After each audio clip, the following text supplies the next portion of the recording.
10 News starts right now. Good morning, and here is a look at the stories making news on this Sunday, July 7th. A big explosion leveling part of a shopping center in Plantation.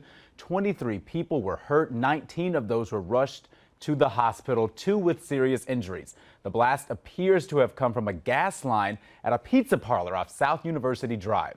That restaurant was closed, but the LA Fitness next door was packed with people, and the explosion blew out windows at the gym and neighboring businesses. There was nothing, and then all of a sudden there was a huge boom and everything shook, and the entire inside of the store I was in just caved in, and there was just debris and smoke everywhere, and you couldn't see anything, and we all just had to run through the back because we couldn't get out through the front. It was completely gone, and it turns out that the place near us it's empty, it's gone, it's not there anymore. Lots of video captured the chaos as witnesses rushed to help the injured. First responders treated some people on the scene, while those in need of further medical care were transported to area hospitals. 19 people in all were taken away by ambulance, including a child.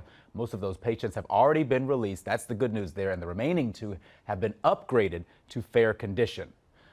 So what's next for businesses there? That's what many owners are now trying to figure out after being damaged by that blast. As we mentioned, the pizza parlor was completely flattened. The LA Fitness next door also had its front windows blown out, as did other shops. Fire marshals are now investigating if a gas leak is indeed to blame for all of this.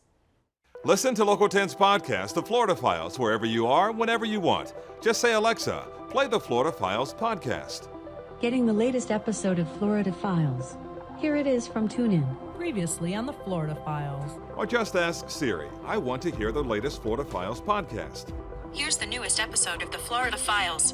Get the Florida Files on Alexa, Google Home, or Apple devices just by saying play the Florida Files podcast. The Florida Files from the one and only Local 10. And as breaking news happens, we have you covered right here on air and online. Head to local10.com for more local news.